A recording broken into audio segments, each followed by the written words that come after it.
João, capítulo 1, a partir do versículo 35.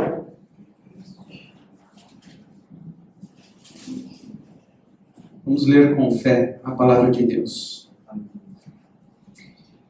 No dia seguinte, estava João outra vez na companhia de 2 dos seus discípulos. E vendo Jesus passar, disse: Eis o Cordeiro de Deus, ou melhor, eis o Cordeiro de Deus. Os 2 discípulos, ouvindo-o dizer isto, seguiram Jesus. E Jesus, voltando-se e vendo que o seguiam, disse-lhes: Que buscais?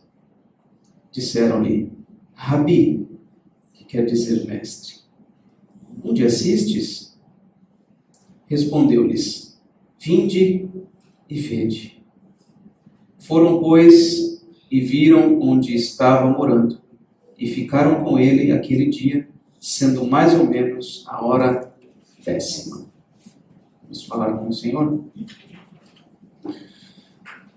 Ó Deus bendito, nós te agradecemos por estarmos na tua presença. Este culto que prestamos a ti, Senhor, ele é imperfeito, porque nós somos imperfeitos. Nós, ó Deus, na verdade, precisamos a cada dia da tua graça sendo derramada sobre nossas vidas.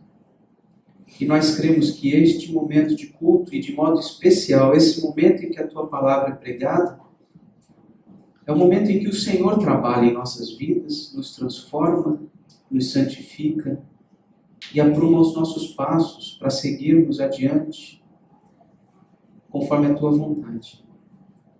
Somos tão limitados, ó Deus, no nosso entendimento. Eu sou tão limitado, ó Deus, na forma de eu me expressar muitas vezes. Mas que, ó Deus, a luz do Evangelho brilhe, resplandeça nos nossos corações, Pai. Que apesar das nossas limitações, o Senhor, ó Deus, nos faça entender e compreender a tua palavra. Fala aos nossos corações e nos transforma, ó Deus. A mim e a cada um dos meus irmãos. Em nome de Jesus. Amém. Na última mensagem, nós vimos que antes de narrar o primeiro sinal de Jesus publicamente, João, ele narra uma sequência de 4 dias. Né? O evangelista João, ele tem o propósito de descrever alguns sinais, mas o capítulo 1 todinho ainda não é aí o início dessa descrição. Isso vai começar no capítulo 2. Então, desde a semana passada, a partir do versículo 19, a gente tem visto aí João descrevendo o que aconteceu em 4 dias. No primeiro dia, João Batista dá um testemunho privativo e indireto a um grupo específico de sacerdotes e levitas que vem até ele para perguntar quem ele era. Então ele dá um testemunho de Jesus de modo ali particular, privativo e indireto, porque ele não indica exatamente quem é o Senhor Jesus Cristo naquele momento. No segundo dia, ele já faz esse testemunho de um modo público e direto, porque diante de bastante gente ali, provavelmente, né, ele diz: Este é o Cordeiro de Deus. Então, ele fala diante das pessoas e é direto, porque ele fala este é, e ele indica quem é o Cordeiro de Deus que tira o pecado do mundo. E hoje nós vamos ver aí a respeito do terceiro e do 4º dia, a narrativa de João. E nós vamos ver aqui os primeiros resultados, pode-se dizer assim, desse testemunho de João Batista para com aquelas pessoas que estavam ali ouvindo o que ele estava dizendo. Então, nos 2 primeiros dias, vimos que tudo começa com o testemunho de João Batista a respeito de Jesus. Ele prepara o caminho do Senhor. Né? E nos 2 dias seguintes acontece uma sucessão de encontros com Jesus por causa do testemunho de João. O testemunho de João é uma mola propulsora aí para diversas pessoas começarem a conhecer Jesus. Um processo ali contínuo de compartilhamento de informações a respeito de Jesus. Então essa ideia aí de compartilhar aquilo que a gente gosta, aquilo que a gente acha importante, isso não é recente. Isso não se deu por conta do advento das redes sociais aí, da internet. Isso já é antigo, né? Pelo menos desde o primeiro século, aí na Palestina, nós já vemos isso acontecendo. As pessoas, quando entendem que algo é importante, elas compartilham, né? Então, o que nós vamos ver hoje em resumo é que Jesus se torna conhecido por meio do compartilhamento contínuo e sucessivo a seu respeito. Resumidamente é isso. Jesus se torna conhecido por meio de um compartilhamento contínuo e sucessivo a seu respeito. Por isso o tema de hoje é: quem conhece, compartilha. Quem conhece, compartilha. E no primeiro ponto que nós vamos analisar aqui, do versículo 35 ao 39, nós vamos ver como Jesus começou a ser conhecido pelas primeiras pessoas, iniciando o relacionamento com Jesus.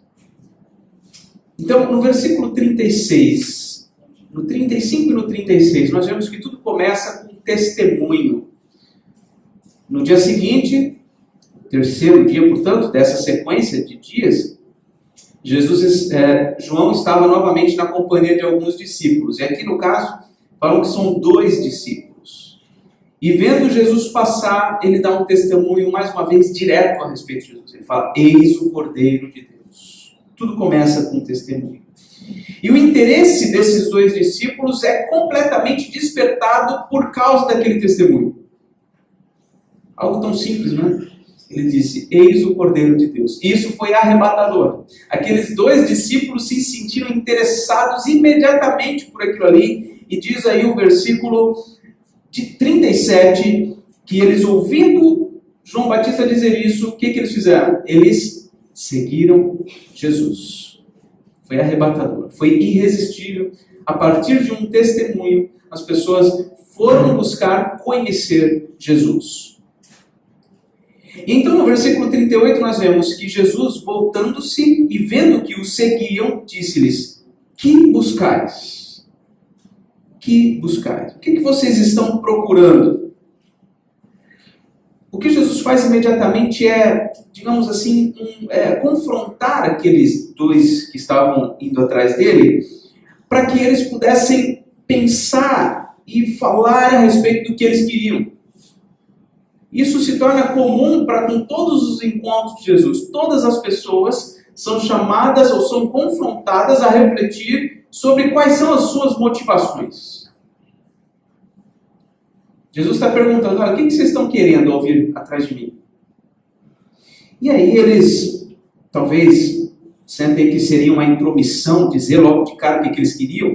Então, eles fazem uma pergunta que prepararia um caminho para um contato posterior. Eles perguntam: Rabi, que significa mestre, né, uma palavra comum ali daquele período, que os israelitas chamavam aqueles que ensinavam a palavra de Deus. Então, eles perguntam: Rabi, onde assistes? Uma tradução mais simples seria: onde você está hospedado? Onde você está morando? E a resposta de Jesus, ela é interessante porque ela vai além do que eles esperavam. Jesus não só responde aonde eles estavam ficando, como ele chama esses 2 discípulos para estarem com ele, para irem até lá com ele. Jesus os convida para conhecer ali imediatamente o lugar onde ele estava morando. E mais, ele passa o dia com eles. Jesus passa o dia com aqueles 2 discípulos.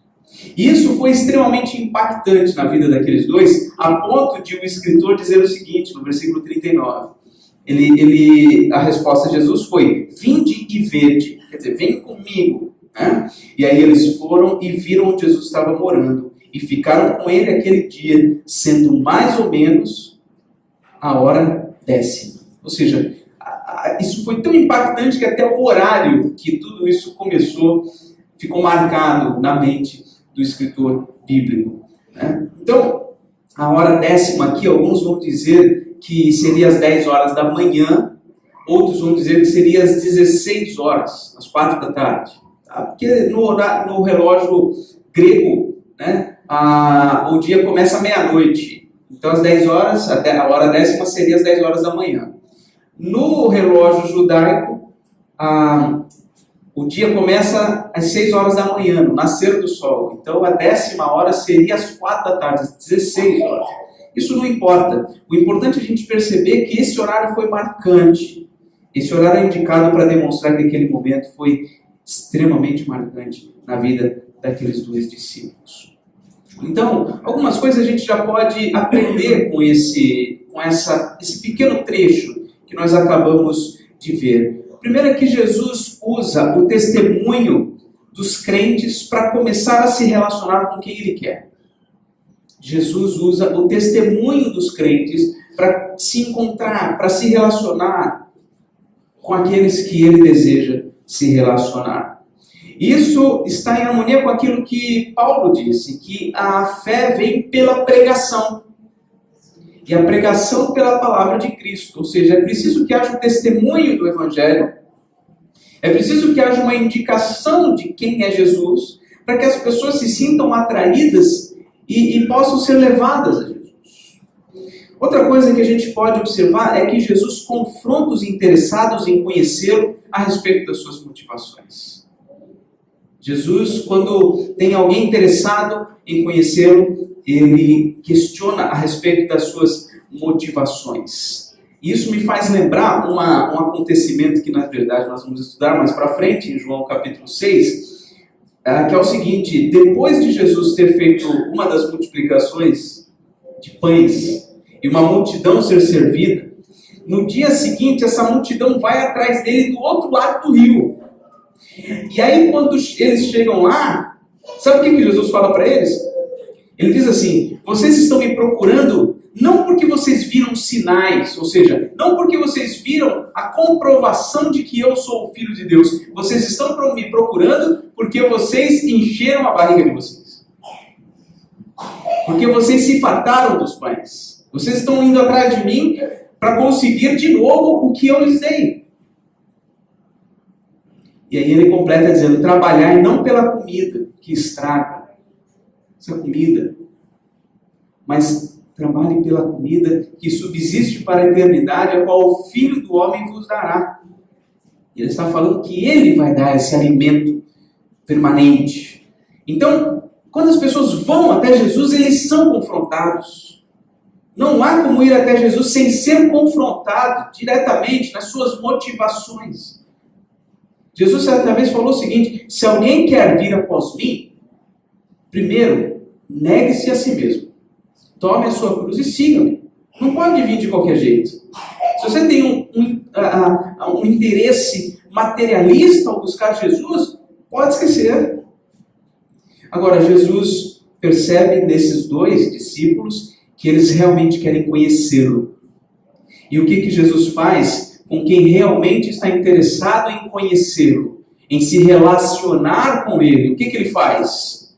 Ele imediatamente acolhe. Traz para perto dele. Ele faz diversos convites ao longo do Evangelho de João, como por exemplo, quando ele diz: eu sou o pão vivo que desce do céu. Se alguém dele comer, viverá eternamente. Ele está convidando as pessoas para se alimentarem dele.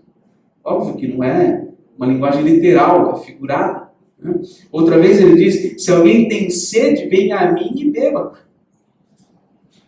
Ou seja, quem tem real necessidade do que eu tenho a oferecer, venha e você será suprido, satisfeito. E algumas coisas para a nossa igreja, à luz dessa narrativa do 35 ao 39. Daqui a pouco nós vamos continuar até o final do capítulo, se Deus permitir. Assim como João Batista, meus irmãos, a igreja é apenas um instrumento para levar as pessoas a conhecer Jesus. A igreja é apenas um instrumento para levar as pessoas a conhecer Jesus. Por que é importante enfatizar isso? Porque muitas vezes nós achamos que as pessoas devem vir para conhecer a igreja. Não, isso não importa. Que graça tem aqui? Graça nenhuma. O importante é nós trazermos pessoas para conhecer Jesus, fazer como João Batista, sermos instrumentos para preparar o caminho do Senhor, para que as pessoas conheçam Jesus. Isso é mais importante do que tudo. E, consequentemente, provavelmente, elas serão atraídas para a igreja. Porque aqueles a quem o Senhor Jesus se revela, Ele mesmo atrai para dentro do seu povo. Então a gente às vezes faz um esforço enorme para que as pessoas conheçam a igreja. Isso não é importante. A gente deve se esforçar para que as pessoas conheçam Jesus, como João Batista. E uma outra aplicação para a igreja, Jesus questionou a motivação daqueles homens e os acolheu a partir do momento que eles demonstraram o desejo de conhecê-lo. Da mesma forma, meus irmãos, a igreja ela deve atrair e acolher somente aqueles que desejam sinceramente se relacionar com Deus. As portas da igreja devem permanecer abertas para quem quer conhecer Jesus. E para quem não quer se relacionar com Jesus, para quem não quer conhecer Jesus, para quem tem interesses outros ao vir para a igreja, não, a igreja tem que fechar as portas. Quem quer estar na igreja e viver uma vida dúbia, uma vida de pecado, não, nós não podemos acolher essas pessoas. Agora, aqueles que querem realmente conhecer Jesus, eles devem ser acolhidos pela igreja, como se nós fôssemos os braços do Senhor Jesus Cristo na terra. E uma outra coisa, meus irmãos, todos os que já começaram a se relacionar com Jesus sabem da importância de cultivar esse relacionamento. Como é que nós cultivamos esse relacionamento? Se você um dia já começou, já iniciou esse relacionamento com Jesus, como é que você cultiva isso? Você cultiva isso pela meditação nas Escrituras, por uma vida de oração, de modo individual. Você cultiva isso na sua casa, com a sua família, no culto familiar.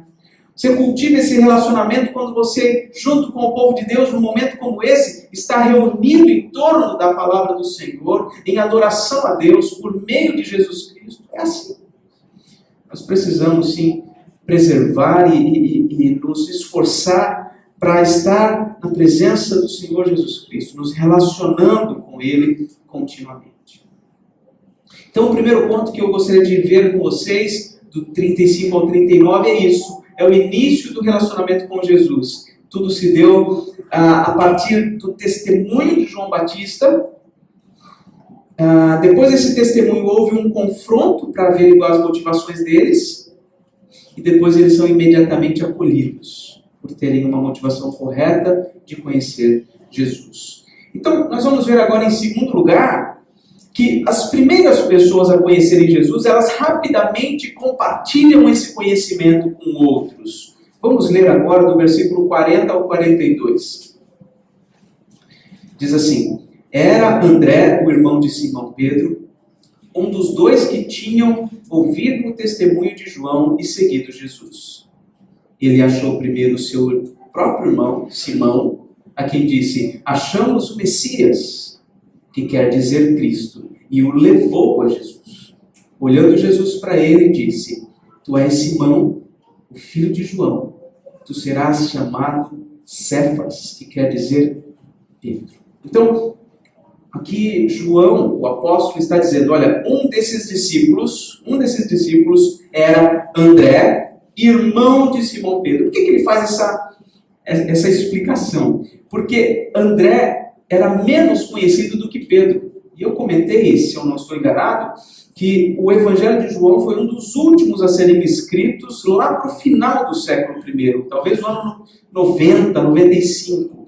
Então Pedro já era muito conhecido. Então ele tem interesse aqui de dizer, esse André é irmão de Pedro.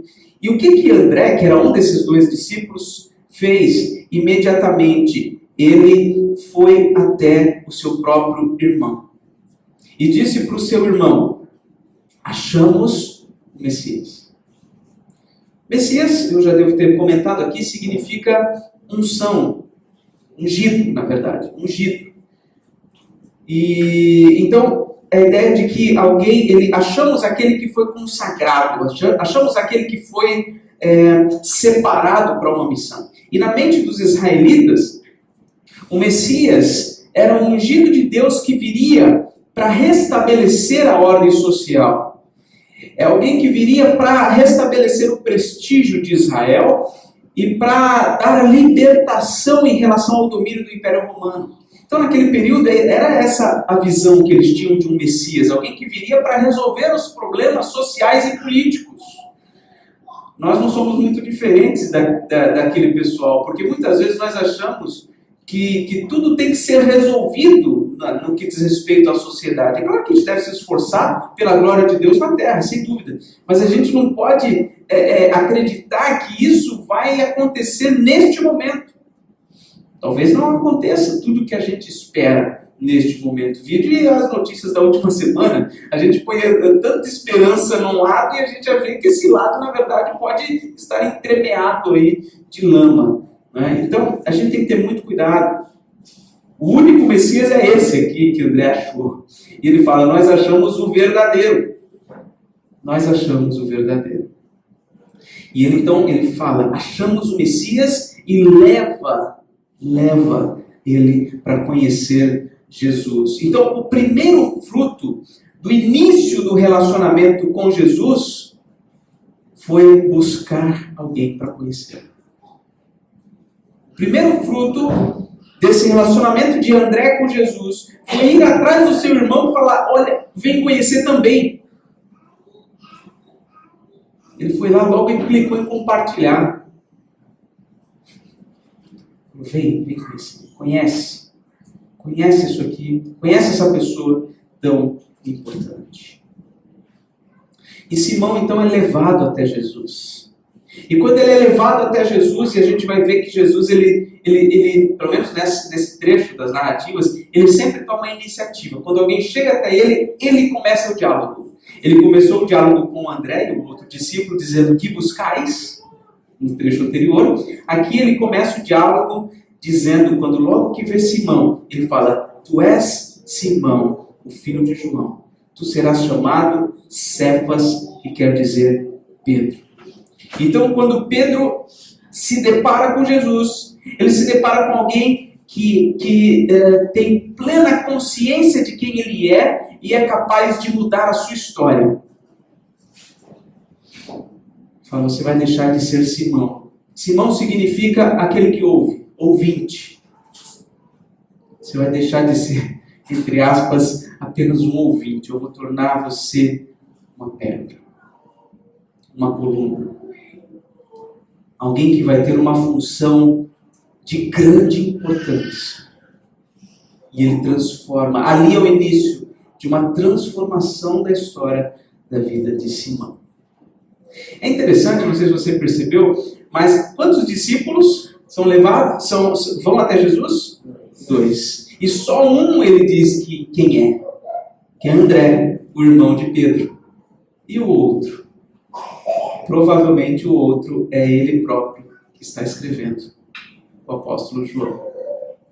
Ele próprio é quem está descrevendo essa narrativa porque ele viu isso acontecer.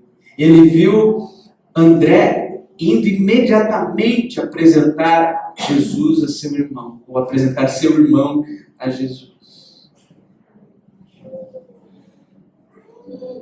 Na experiência de André, meus irmãos, a gente aprende que conhecer Jesus é uma experiência transformadora, que enche o nosso coração com o desejo de torná-lo conhecido de mais gente.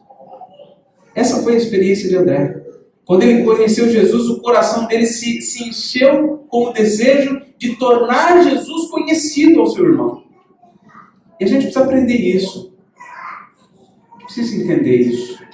Se eu realmente conheço Jesus, isso deve encher o meu coração a ponto de eu desejar apresentá-lo a outros. Isso aconteceu com André e deve acontecer conosco também. Mas aí você pode falar, não, mas quando ele chegou para Pedro, ele falou, achamos o Messias, ou seja, Pedro já estava esperando um Messias, então foi mais fácil. Foi mais fácil. As pessoas do nosso tempo não estão esperando um Messias, o que eu vou dizer para elas? É verdade, as pessoas do nosso tempo não estão esperando um Messias, tal como os israelitas naquele momento esperavam. Mas algumas perguntas para a gente pensar. Quem não gostaria de obter a água que sacia definitivamente a sede?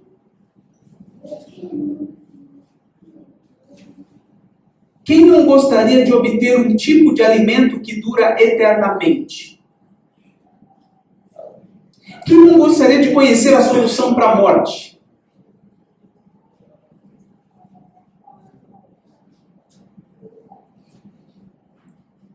Especialmente esse último.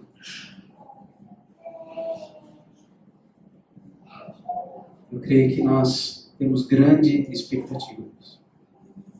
Nós vivemos em torno disso, buscando adiar o momento da nossa morte. E aí está uma oportunidade de nós apresentarmos quem é Jesus. Para nós que temos água na torneira o tempo todo, para nós que temos a geladeira com comida o mês inteiro, parece, não preciso de um pão que dure eternamente, não. Não preciso de uma água que sacia completamente a minha sede. Mas a gente precisa perceber na vida das pessoas as consequências do pecado. O que mais lhes faz falta para que nós possamos dizer de que forma Jesus preenche essa área das suas vidas. Essa pode ser uma ponte. Questão política, por exemplo. A solução não é a direita, muito menos a esquerda. A solução é Cristo. Se as pessoas não conhecerem Cristo, não adianta o estabelecimento de uma sociedade direitista.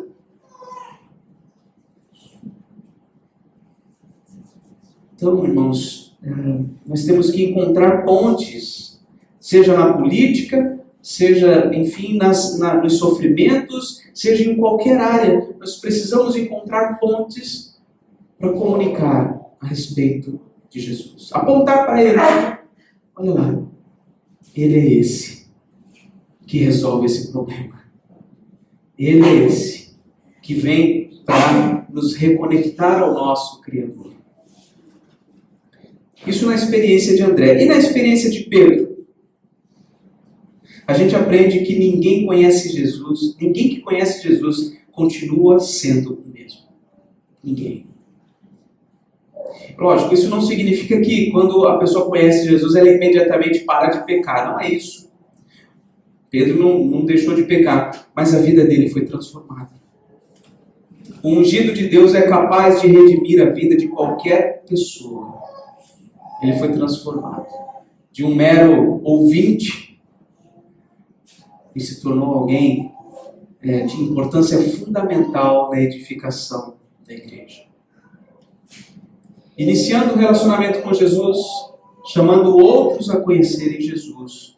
E por fim, em terceiro lugar, nós vamos ver que os obstáculos que as pessoas impõem para conhecer Jesus são rapidamente quebrados quando Ele se revela para elas. Vamos ler do versículo 43 ao 51. Diz assim a palavra de Deus.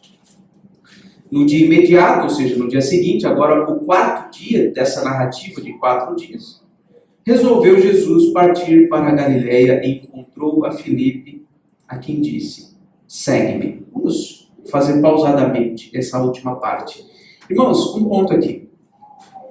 Essa tradução do versículo 43 não me parece, com todo respeito, a melhor tradução. O que seria? Porque assim, possivelmente, o sujeito, a pessoa que resolve ir para a Galileia não é Jesus. Jesus, no texto grego, ele está lá no final da frase. Quando diz lá, a quem disse. Esse é Jesus que diz mesmo, segue-me. Então, no início do versículo, no dia imediato, resolveu partir para a Galileia e encontrou Filipe. Provavelmente o sujeito dessa ação não seja Jesus. Possivelmente foi André, ou até mesmo eu acredito que tenha sido Pedro. Porque a gente percebe o intuito de João aqui em demonstrar que um testemunho leva alguém a conhecer Jesus. E quando alguém conhece Jesus, ele testemunha acerca de Jesus e assim sucessivamente. Que é o que vai acontecer com Filipe, que vai chegar em Natanael. Então, eu realmente acredito que não é que resolveu Jesus ir para Galileia e ele conheceu Filipe e chamou. Nesse trecho aqui, Jesus não está chamando as pessoas. Nessas passagens que nós estamos lendo aqui, as pessoas estão ouvindo o testemunho de alguém e indo até Jesus. Então, eu entendo aqui que é Filipe é André ou até mesmo Pedro que resolvem ir para Galileia e encontram Filipe. E eu creio que isso faz sentido, principalmente por causa do versículo 44. Que diz, ora, Filipe era de Betsaida, cidade de André e de Pedro. Ou seja, eles resolvem ir para lá, então eles se encontram e vão, e eles encontram Filipe, porque eles são do mesmo lugar.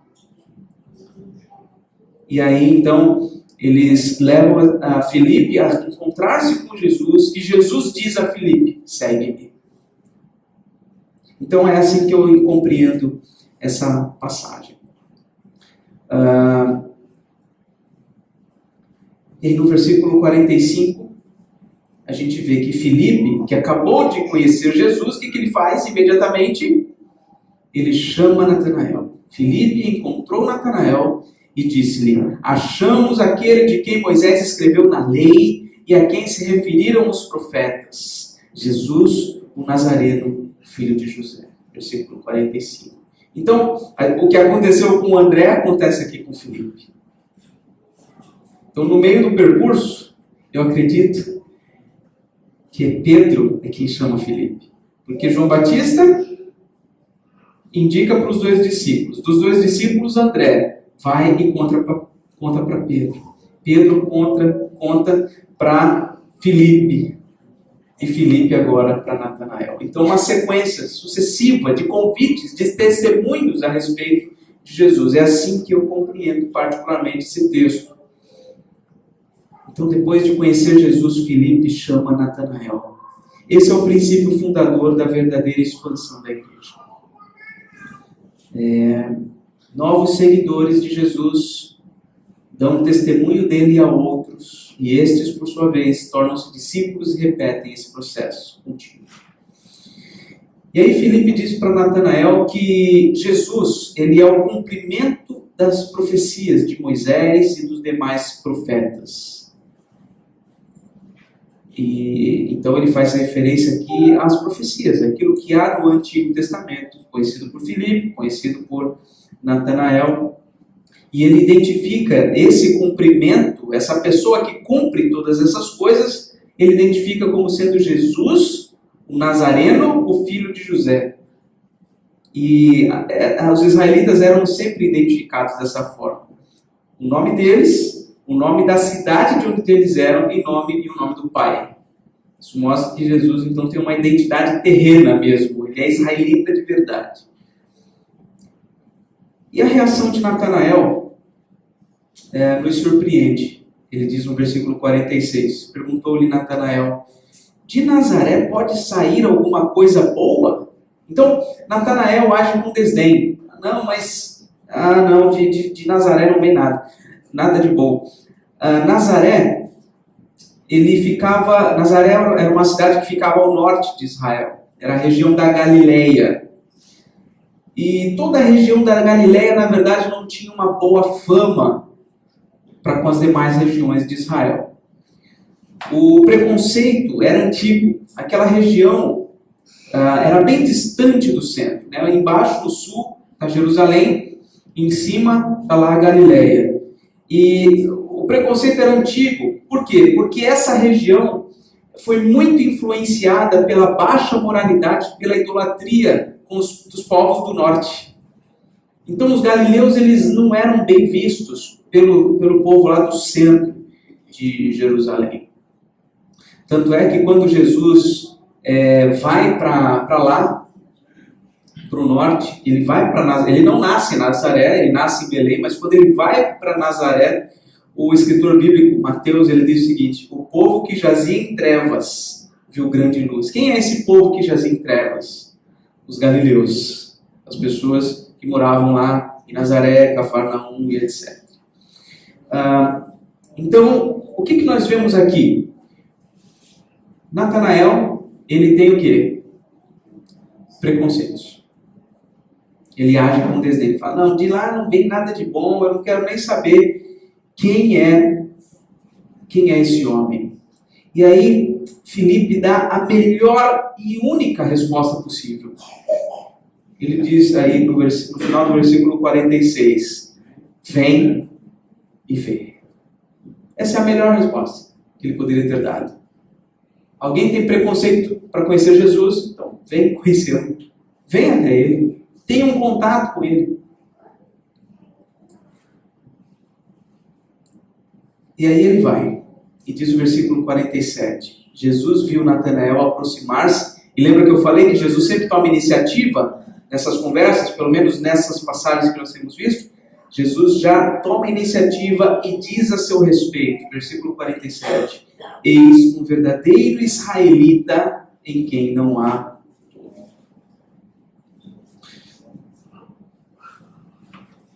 Jesus afirma que Natanael é um israelita em quem não há dolo. Em outras palavras, seria um israelita que não tinha falsidade. Não era um israelita falso, um israelita com segundas intenções. Ele era um israelita verdadeiro. E isso faz os comentaristas, né, desse trecho, até porque, por causa do versículo 51, que a gente vai ver mais adiante, faz lembrar de Jacó. O significado do nome de Jacó é enganador. E ele, que é o enganador, depois recebe o nome de Israel. Israel. Israel, que significa o príncipe de Deus. Então, aquele que é enganador, que tem segundas intenções, que é falso, se torna o príncipe de Deus. Então, Jesus aqui identifica Natanael não como enganador, não como falso, mas como alguém verdadeiro. E Natanael provavelmente tenha ficado desconfiado com isso. Como é que ele... Por que ele está dizendo isso? Ele nem me conhece, esse é o primeiro contato que eu estou tendo com ele. Ele questiona, então, o conhecimento que Jesus tinha dele. No versículo 48, ele diz, perguntou-lhe Natanael, de onde me conheces? Por que você está dizendo isso de mim? Eu nunca te vi, você nunca me viu. E aí, então, Jesus demonstra que o seu conhecimento de Natanael é muito mais aprofundado do que ele imaginava. Ele diz no versículo 48, respondeu-lhe Jesus, antes de Filipe te chamar, eu te vi quando estavas debaixo da figueira. Isso quando a gente lê direto, assim não parece ser tão significativo. Mas para Natanael isso foi extremamente significativo. A gente fica conjecturando, a gente não tem como ter certeza de qual foi essa cena. O autor bíblico não descreve. Mas provavelmente ele estava debaixo da figueira num momento sozinho. Talvez naquele momento, debaixo da figueira, ele tenha olhado em volta e não visto ninguém. Deve ter passado algo pela mente dele, na sua meditação, na sua reflexão, na lei de Deus, alguma coisa nesse sentido. Ele pode ter pensado nisso, que ninguém estava à sua volta, ele não estava vendo ninguém. Talvez ele até tenha se lembrado do Salmo 139, que eu pedi que o Luiz lesse hoje. Um Deus que conhece todas as coisas. Um Deus que sonda os corações, um Deus de quem eu não posso me esconder, porque Ele é onipresente, Ele é onisciente. Talvez tenha passado essas coisas pela mente de Natanael e ele olhando em volta não via ninguém. E aí chega alguém e fala, eu te vi quando estavas debaixo da figueira. Isso mudou completamente o coração dele se abriu completamente. E aí ele fala, ele exclama no versículo 49, mestre, tu és o Filho de Deus, tu és o Rei de Israel. Veja como uma demonstração simples, do conhecimento completo que Jesus tem da vida de Natanael, ele se abre completamente. Deus infunde fé naquele coração e ele se rende, ele reconhece que Jesus é o Filho de Deus, é o Rei de Israel. E aí no versículo 50, Jesus lhe responde: por que te disse que te vi debaixo da figueira? Crês? Pois maiores coisas do que essas verás. Jesus então mostra que aquela foi uma pequena demonstração. E essa pequena demonstração não é nada perto daquilo que ele haveria de ver. E aí ele completa no versículo 51, ele acrescenta: em verdade vos digo, que vereis o céu aberto e os anjos de Deus subindo e descendo sobre o Filho do Homem. E aqui nesse versículo aí não tem jeito, a gente tem que voltar na história de Jacó. Porque Jacó, quando estava fugindo de Esaú, deitado ali naquela pedra, ele fez uma pedra de travesseiro, ele tem um sonho. Nesse sonho ele vê uma escadaria que vai da terra até o céu. E os anjos de Deus subindo e descendo sobre essa escada. E Jesus fala: você se admirou com isso que eu acabei de dizer para você? Que eu te vi debaixo da figueira? Pois você vai ver os anjos de Deus subindo e descendo sobre o Filho do Homem.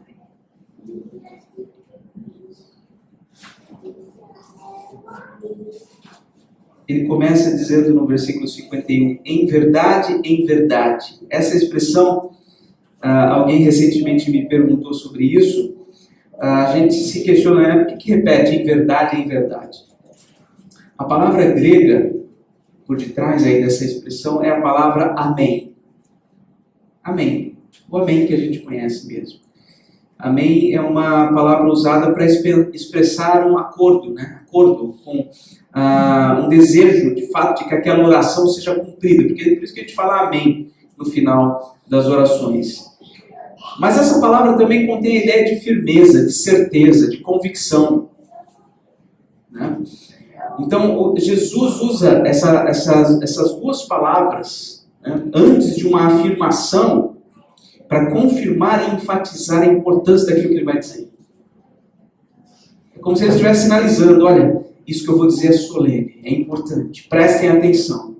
E aí ele fala: em verdade vos digo, que vereis o céu aberto. Nos outros evangelhos a gente vê Jesus falando: em verdade vos digo, e aí ele diz. Mas só em João a gente vê ele dizendo de forma dupla: em verdade vos digo. Só em João isso aparece. E ele diz aqui, vos digo, ele não fala só para Natanael, ele fala para quem mais está ali, no plural. Vereis o céu aberto. Ou seja, vocês vão receber uma visão divina, vocês vão ver algo que não é da terra, algo que não é natural, vocês vão ver. O que vocês vão ver? Vocês vão ver a ponte entre a terra e o céu. Vocês vão ver que essa ponte vai ser colocada e os homens poderão chegar ao céu por meio. Ele que é o Filho do Homem. E essa expressão Filho do Homem é uma expressão aqui que não era tão usada. As pessoas não usavam muito. Por exemplo, Messias era muito usado, né? Mas a expressão Filho do Homem não era muito usada. E Jesus se identifica como Filho do Homem. Ele pega um termo que não é tão usado, não traz tantos significados na mente das pessoas, e ele se identifica geralmente como o Filho do Homem. Provavelmente aquele Filho do Homem de Daniel, da profecia de Daniel, capítulo 7. Daniel escreve o seguinte, ouça atentamente. Eu estava olhando nas minhas visões da noite, e eis que vinha com as nuvens do céu um como o Filho do Homem. E dirigiu-se ao ancião de dias, e o fizeram chegar até ele. Foi-lhe dado domínio e glória e o reino, para que os povos, nações e homens de todas as línguas o servissem. E o seu domínio é domínio eterno, que não passará, e o seu reino jamais será destruído. Isso foi Daniel que falou. um tempão atrás. Esse é o Filho do Homem. A ele foi dado todo o domínio nos céus e na terra. Esse domínio é eterno. Jesus fala, eu sou o Filho do Homem. E o que significa isso? Por que ele usa essa expressão? Eu creio que essa expressão ela tem um duplo sentido. E aí está a complexidade. Quando tem um duplo sentido, é difícil a gente entender perfeitamente. O primeiro sentido da ideia de Filho do Homem, primeiramente, é o sentido de sofrimento, de humilhação e de morte. Ele é homem. Ele veio para sofrer, para ser humilhado e para morrer. Mas, por outro lado, essa expressão Filho do Homem diz exatamente o contrário, que diz respeito à exaltação, à ressurreição e à autoridade de Jesus sobre todas as coisas. Ele é o Filho do Homem. Ele não é um filho de homem. Ele é o. Dentre todos os filhos de homem, ele é o principal. Então há um sentido de humilhação, de sofrimento, de morte. Por outro lado, um sentido de exaltação, de autoridade. Então, meus irmãos, à luz desse trecho, algumas coisas para a gente pensar. A igreja precisa aprender a lidar com os obstáculos à fé em Cristo. Quantas pessoas você não conhece que colocam obstáculos por causa de preconceitos para se relacionar com Jesus, para conhecer Jesus? Existem os mais diversos obstáculos para alguém vir à fé em Jesus. Nós podemos testemunhar a respeito de Jesus, mas uma coisa a gente tem que saber. Só Ele é capaz de quebrar os obstáculos. Que apareceu alguma coisa ali, eu achei que tinha apagado. Não, pode deixar, Raquel, acho que não tem problema. Então, veja, o que acontece? Quem é que quebra o preconceito de Natanael? À luz desse texto que a gente acabou de estudar. Quem é que quebra o preconceito? É Filipe? Não. O que Filipe faz? Chama. Vem e vê. Essa é a única coisa que nós como igreja podemos fazer. Nós não somos capazes de quebrar preconceitos, de quebrar obstáculos que estão no coração humano, no coração daqueles que nós queremos evangelizar, levar a conhecer Jesus. Nós não somos capazes disso. O que nós podemos fazer é vem, chamar as pessoas. Vem e vê. Vem e vê. Uma coisa é eu descrever Jesus. Olha, Jesus é assim, assim, assim. Ele fez isso, isso e isso. O que é importante. Outra coisa é eu convidar a pessoa para ver Cristo na minha vida. Vem conhecer Jesus.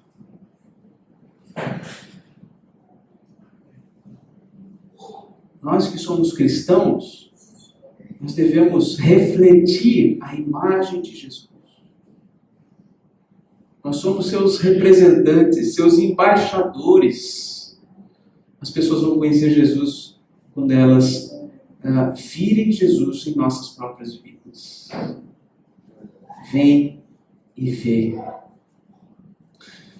A igreja precisa entender que ela não precisa ser irresistível. Muitas igrejas querem ser irresistíveis. Querem criar um ambiente perfeito para que os visitantes, quando chegarem, sejam arrebatados. Muitas igrejas pensam dessa forma.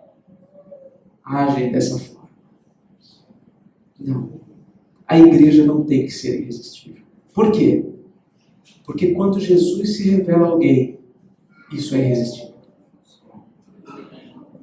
Isso é irresistível. Nós devemos buscar levar as pessoas a conhecer aquele que é irresistível. Nós não podemos querer ser irresistíveis. Jamais poderemos. E quando Jesus se revela a um coração, aquele coração começa a ver Jesus. E aí não tem como desver. Quando Jesus se revela, não tem jeito. A pessoa não vai mais deixar de saber que Jesus é o Cristo, o Filho de Deus. É algo que Jesus faz no coração, na vida das pessoas. Uma outra coisa é que a igreja deve promover o ensino de todo o desígnio de Deus, registrado nas Escrituras. Eu tenho procurado fazer isso, ensinar a palavra de Deus, ensinar. A igreja deve promover isso o mais e melhor possível a todas as pessoas. Mas a gente tem que entender o seguinte, que a maior revelação que alguém pode receber é entender que Jesus é como uma escada entre o céu e a terra. E mais do que isso, mais do que entender isso, é ir até essa escada e subir até Deus por meio de Jesus Cristo. Todo o ensino da igreja, todo o trabalho que nós fazemos de pregação, de ensino, todas as coisas que acontecem na igreja devem girar em torno do propósito de mostrar uma escada para as pessoas. Mostrar aquele que é a ponte entre a terra e o céu, por meio de quem as pessoas podem conhecer Deus. Essa revelação é maior do que qualquer outra coisa. A gente pode passar anos ensinando detalhes das Escrituras. Se as pessoas não entenderem isso, que Jesus é o único caminho ao Pai, e trilhar esse caminho, ir por meio de Jesus até Deus, todo o trabalho terá sido em vão. Então que Deus use as nossas vidas, o nosso trabalho, para que pessoas conheçam Jesus, sejam levadas até Jesus e comecem um relacionamento com Ele. Tenham todos os seus preconceitos quebrados. Possam desfrutar da vida em seu nome. Então, se você, por acaso, ainda não começou um relacionamento com Jesus, faça como André e João. Ouça quem está falando de Jesus e vai até Jesus para conhecê-lo. Aceite ir até Jesus, porque só Ele pode lhe dar uma nova identidade e mudar a sua vida, como Jesus fez com Pedro nessa história. Mudou até o nome dele. Jesus te conhece desde o seu nascimento. Ele conhece todas as coisas na sua vida. E os seus preconceitos podem ser quebrados como os preconceitos de Natanael foram quebrados. Então, se você não conhece Jesus, saiba que Ele é o Cordeiro de Deus. Vai até Ele. Vai até Ele. Conheça-o. Seja impactado por alguém que conhece em profundidade a sua vida e é capaz de mudar completamente a sua história.